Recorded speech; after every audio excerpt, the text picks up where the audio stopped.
how to build a Titan, or how to build a 4-segment giant crab for Wizkids Pirates CSG. So there's a handful of these that came out with the Ocean's Edge set, and it can be a little bit confusing. I've built them wrong in the past, so I'll go through the process here. So this one's a little strange compared to the ships because it doesn't have a clear hull and deck and everything, but it's kind of similar. So we're going to treat this as like the hull and deck. So we're going to get these 4 or 5 pieces out, leave the claws and the shell back for last. So this one, unlike some of them, this one, it's a little more important to kind of organize your pieces beforehand so you know what you're working with. And this one, I like to keep the numbers on the inside of the pieces so they're less likely to show when the piece is being pictured or photographed or used in games, just for aesthetic purposes. But anyway, so these two, the eyes, basically go in the middle. So we're going to put the 061, the collector's number, on the inside of the middle here. Same with this next one. I'm going to have the number in the middle. Obviously that's not required, but anyway. So these pieces are functionally basically identical. And then this piece is probably kind of the weirdest one to look at. It's kind of a strange shape and object here.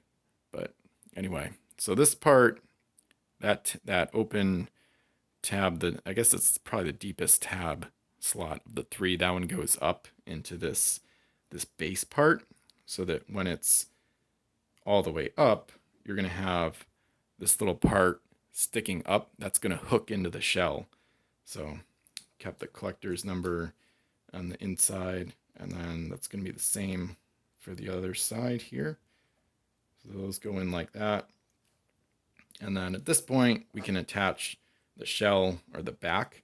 I kind of like it built incorrectly, actually. The instructions show it with the spikes kind of facing forward. So I'll build it like that. There's not really a functional difference to building it the other way. I kind of do like how this could be almost like a little tail. But anyway, I'll just go with the official build process. And basically, you want to hook it into those, essentially those hooks that are on the back, because that'll keep the back shell in place. So I usually go one side, and then it usually works pretty well. It only needs a very gentle curve.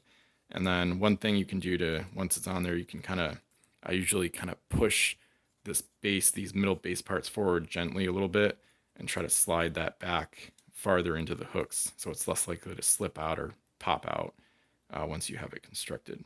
So that's the basis of a Titan. And then with the arms, basically it's nice to have the big ones in the middle and then have the smaller ones on the edges. So the way I like to do that is, again, I like to have the collector's number down just for aesthetic purposes. And then I'll usually go right to left or left to right and have these smaller ones connect on the outside. So they're going to stick out. And then the other ones, the big ones, are going to be in the middle going forward. So we're going to start on the right, and you can see that tab easily, or not that tab, those slots easily line up. And then we'll go with this one next. We've got the 2 big claws in the middle. Pretty easy. Once you know how to build these, they're really easy to build, and there's almost never an issue with having problems with the slots being too thin or anything like that. So, and there you have it, El Toro, the Spanish Titan or giant crab from Ocean's Edge. So pretty easy to build, and definitely a notable ship type, a really big and wide one too. So pretty unique as far as the game pieces go. So there you have it, El Toro. Thanks for watching. Leave a like, comment, subscribe, and I'll see you soon for more Pirates content.